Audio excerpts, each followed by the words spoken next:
Okay, that was a quick minute.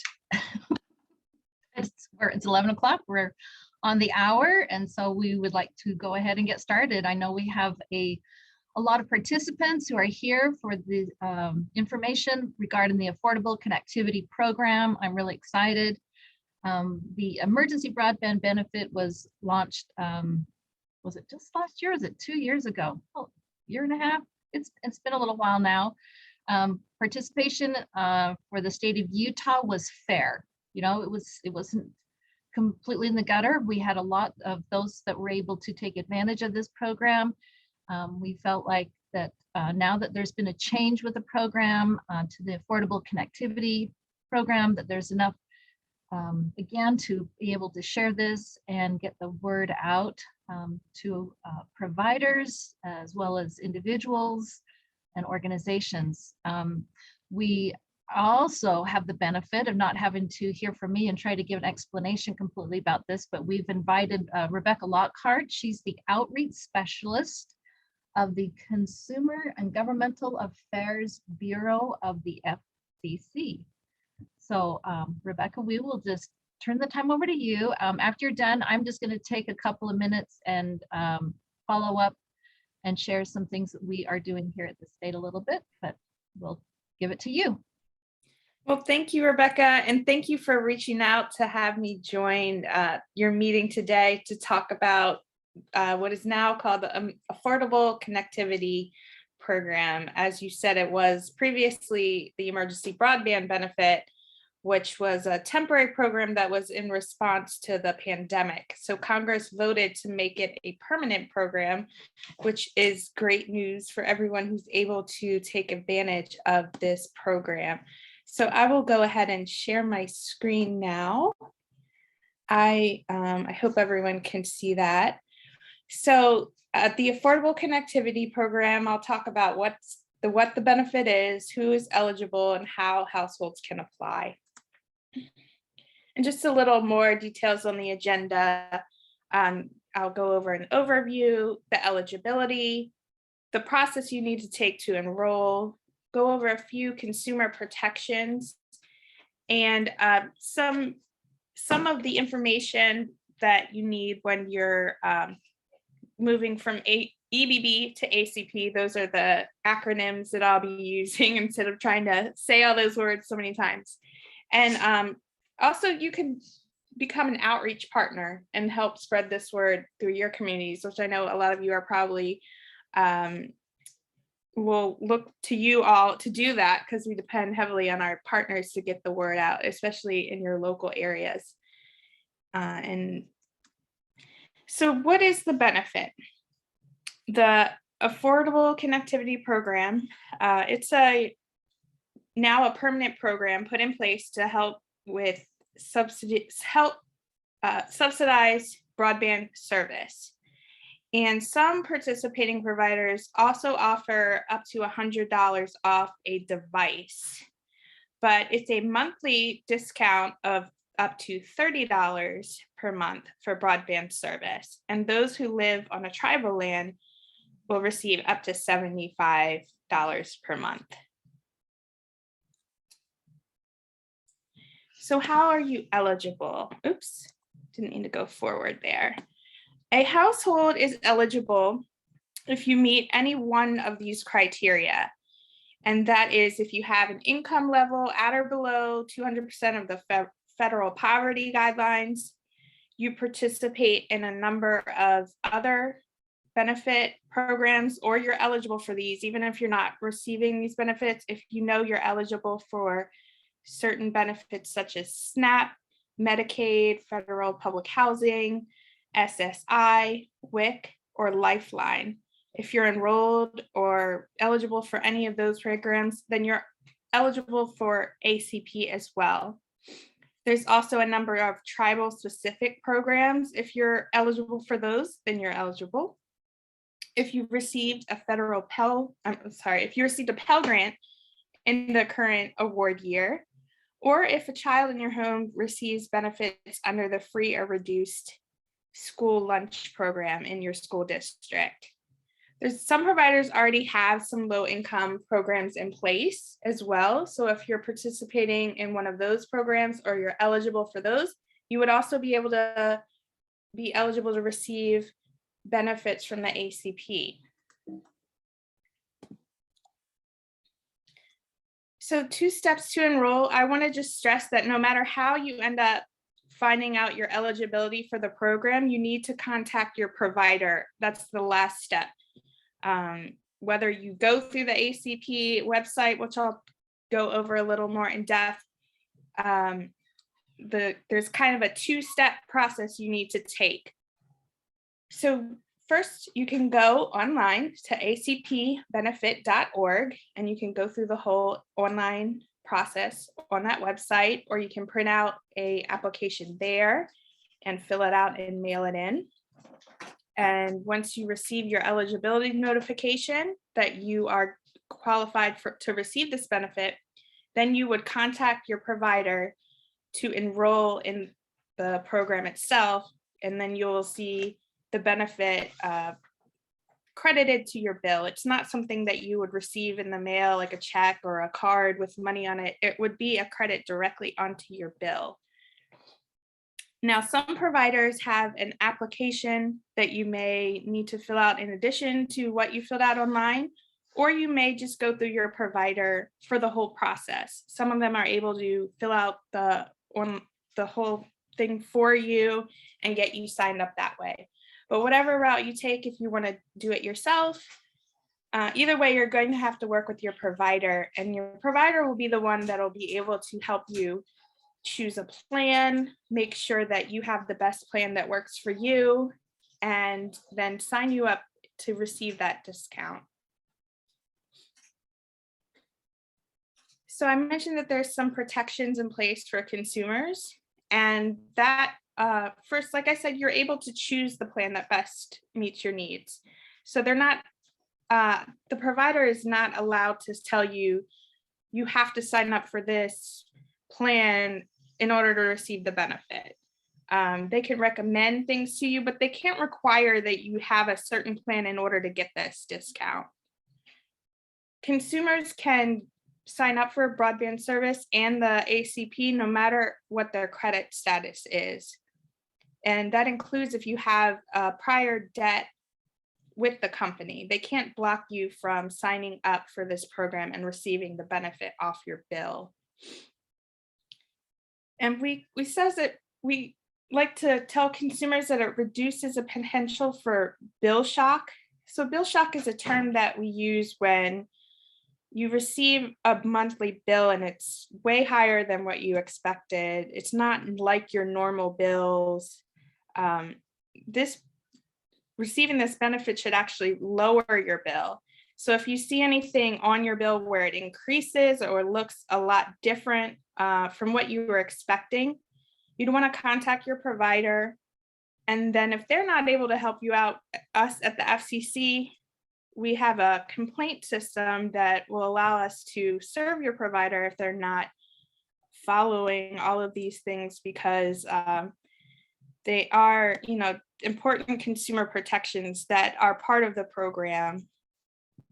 Also, if you already are enrolled in one broadband service through one provider and you decide that you want to switch because you might find a better deal or something that works better for you, or you might find a provider that offers that device discount, you're able to switch providers and service your broadband service and still receive the program if you were enrolled previously or not. So you could sign up for a whole new program, you could sign up through your existing program, or change providers if you so wish without any penalty.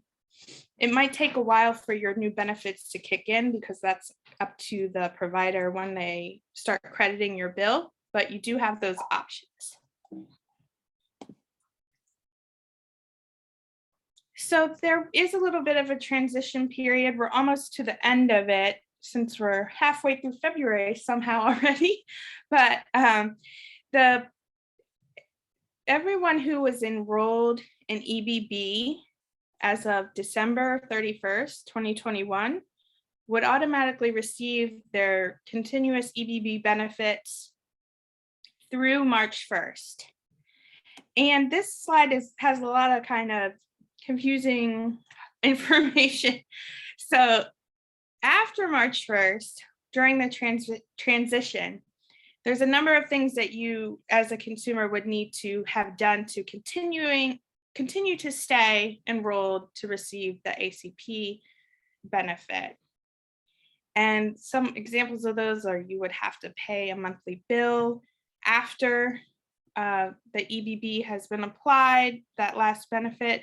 And you would have had to consent to remain a customer with your provider once EBB has ended. And that date of the program, the end date is the end of this month. So March 1st will be when the ACP starts for those who were receiving the EBB benefit. Now, if you weren't enrolled in EBB at all, that's fine. You would just sign up at any time from now until whenever you want to receive the ACP benefit.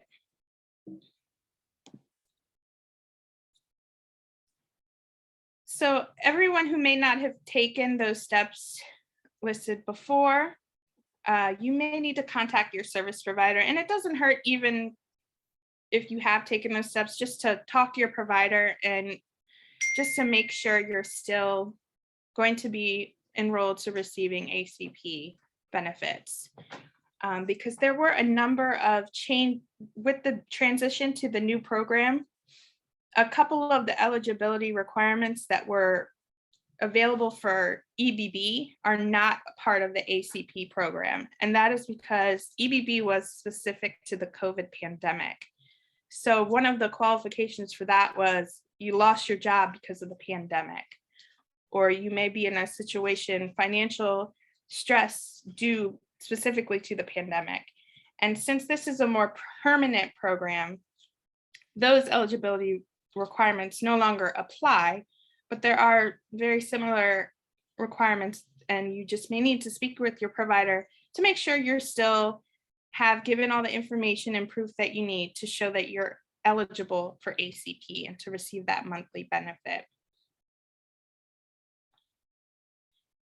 So I also mentioned we depend on outreach partners. That is basically just anyone who wants to share this information with your community.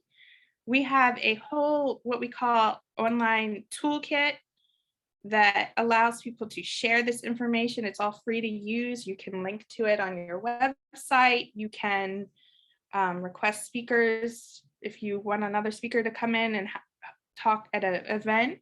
The best way to sign up to become a partner is to send an email to outreach@fcc.gov. And you can also contact me directly. Rebecca has my email, and I'll type it here in the chat once I'm done. Just so you can stay in touch with us and get this email. Also, if we'll send out e-blasts with updates of all of the information about not just this program, but other consumer information that we share. So we do encourage everyone to just send an email to this saying, hey, I'm interested in being a partner or receiving your information. So the Outreach Toolkit online is just a website that I can share the link with, or the link to with you all.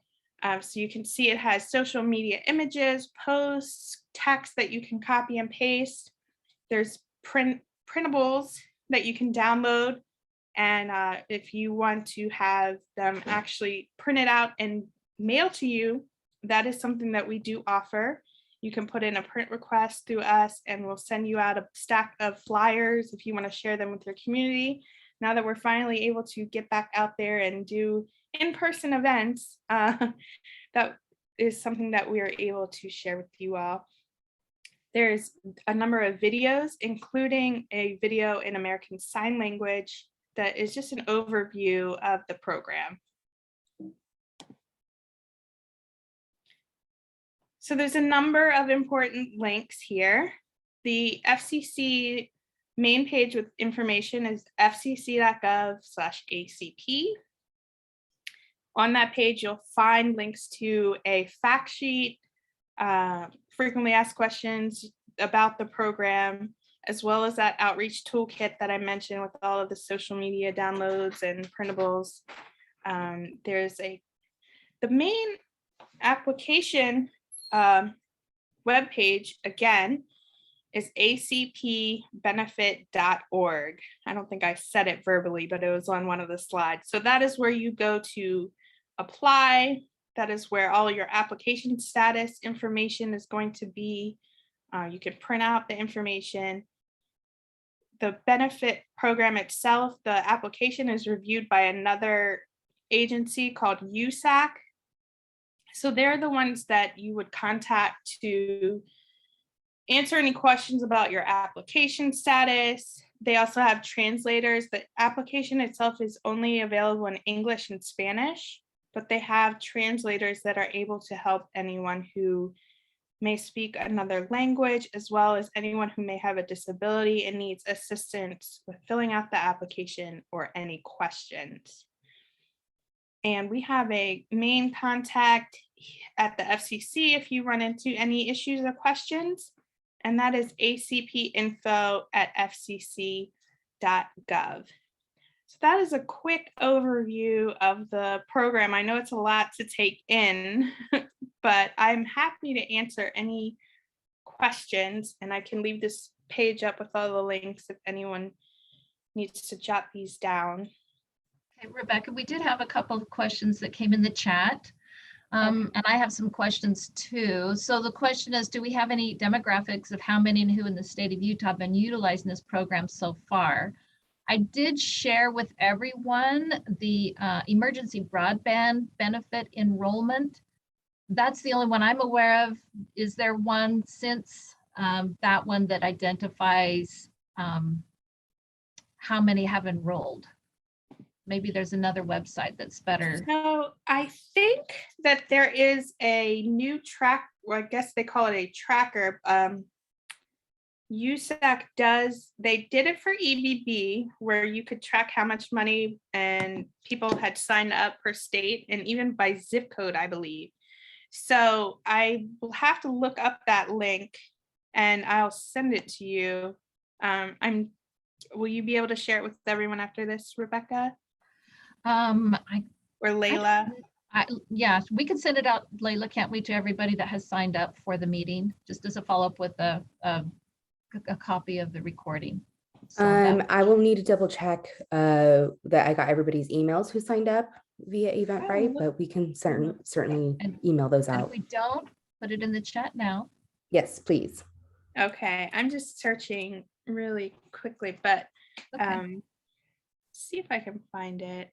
Okay, and while you're looking for that, maybe I could, I know there's another question, if you can take another question while you're doing that, but as a provider, they want to know if they need to do anything specific to move a customer from the emergency broadband benefit to this new program, besides simply completing the claims process. As a provider, okay, so I think you'll need to contact USAC about that. I work more on the consumer end, so. Would that be in some of those links that you shared? Yeah, the USAC contact information is in there, yes, and they may have more information that is provider specific. Okay, and maybe we can see in our end, see if there's something that we can find and share as well. There's a few emails that are coming in. Layla, if you'll grab those. If you will stop sharing, I'm going to share. And I did just find that tracker. Oh, good. So I sent the link. Oh, I want to get a hold of that too. I'll stick that up there in one of my 100 of tabs that I have open, and I'm going to share with you all that are here our web page that we've put together. This may be helpful locally. So can you see this affordable connectivity program? Mhm. Governor's Office of Economic Opportunity. So really, we're not taking over. All of these links basically go to your website. We just put this together when it was the emergency broadband benefit, then updated it to the affordable connectivity program. And there are links. So all of these red highlights are links. Like this one gives a little bit more explanation about the program, then talking about this, how it's replacing the broadband benefit. Of course, here we have what they can get as far as the discount and eligibility over here with a couple of links to like the federal poverty guidelines and I guess just to the Lifeline program is what we have there. And then we have here 2 steps to enroll. So this link would then take you to your website.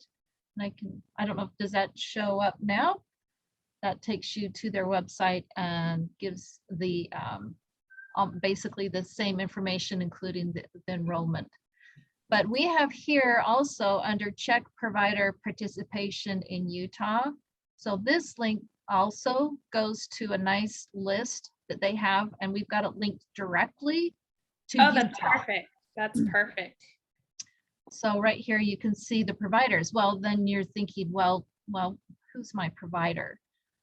You go back, check service in your area or companies near me. So this first link goes to our broadband availability map, and you can type your address in here. And you can, it'll take you to a list of providers here on the left, and this will tell you who are the available providers in your area. Now, or this takes you again to the USAC Affordable Connectivity Program, companies near me, and then they have a tab here where you can put in your zip code, and then you can find who your provider is there. So basically enter your city, your state, your zip code, and then it will bring up a list of potential available providers in the area. I know that if I put in my zip code, oh, you can't do both. Can't put in the city and the zip code, apparently, one or the other.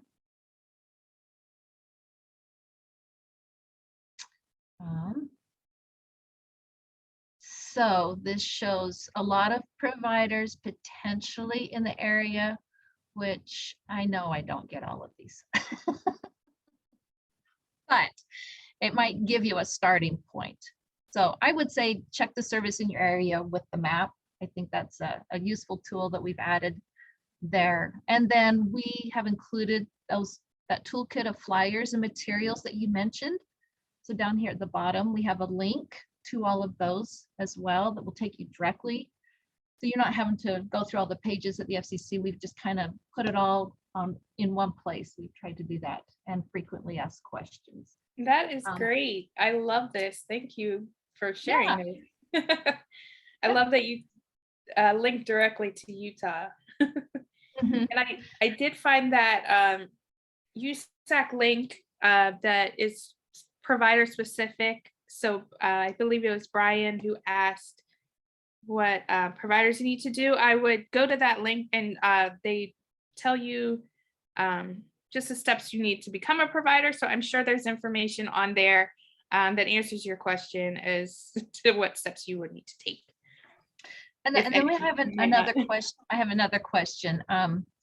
So this benefit is for, is like the emergency broadband benefit is for broadband connection. So what are the stipulations as far as that goes? Like if I'm getting, or I have someone who has a, you know, it's for those households that it's not affordable, but what if I have a provider who says, well, there's a better package if you get with a TV or you have a landline and this internet, things like that.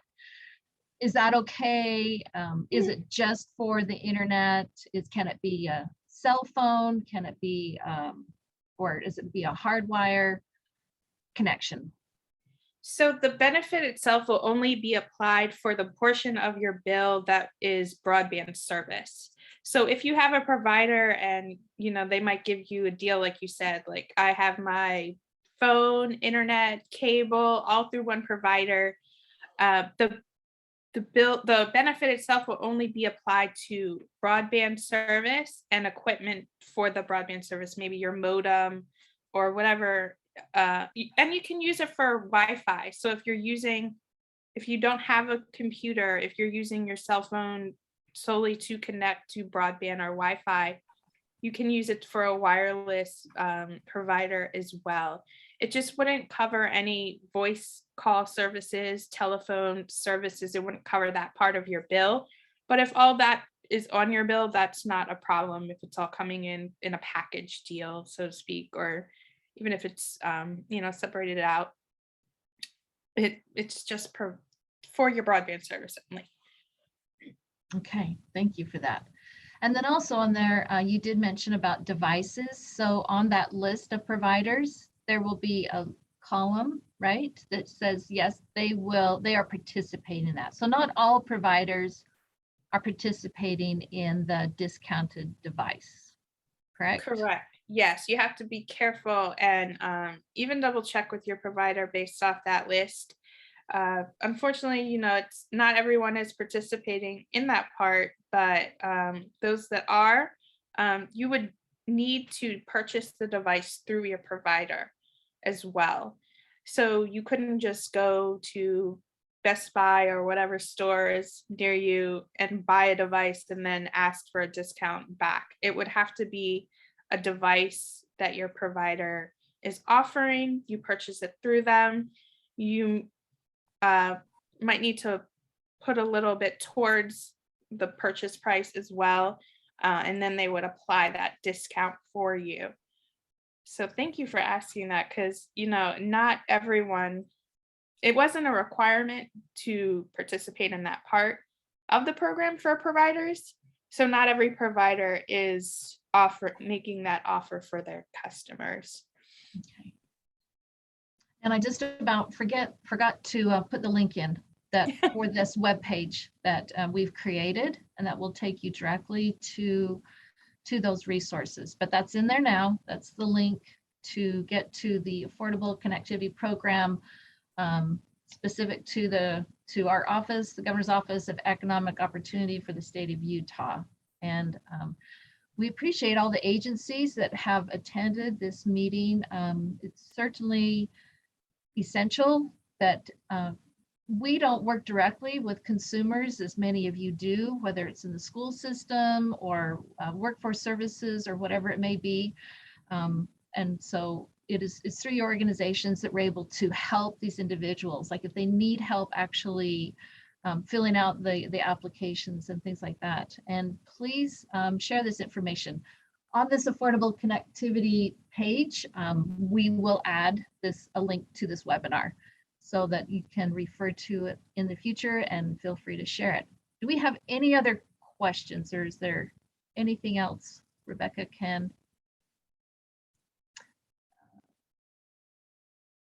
I think there's one more, a couple more. Let's see. What process do providers use to notify customers who qualified for the EBB but will not qualify for ACP? That is a good question, and I would refer you back to the link I sent earlier that has provider-specific information from USAC. I'm sure there are requirements of how you need to notify your customers. That's just not something I'm familiar with because I work on the consumer end. So also you can email, I think if you also on the USAC page, if you just go to the Get Help section, their email is available there. They have a phone number, a hotline you can call, and they'll be able to help you with the more provider specific information. And those are all good questions. I think that will probably be another link we need to add to this page. I'm just trying to see if I can find their number while I'm on here. Companies only, because I know they have a consumer line. I'm assuming it's the same. Yeah, Jolene Johnson has a question. Will you be emailing the recording as well? So when in your question as well, please remind me what else we were going to email you. Yes, we can send the link with that email. Was it anything else? Was just that information that Rebecca Lockhart had provided. Oh, Layla says, no, unfortunately, the video is too large to send via email, and we'll send the link to our page that we will have the recording on as well. Yeah, that's how we'll get it. We can get it to you. Well, there'll be a link.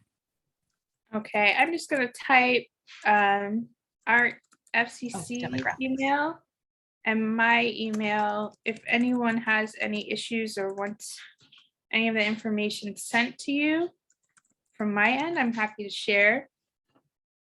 I'm looking for also this USAC number real quick. I'll just send the help link, which will have their number and email on here. Okay.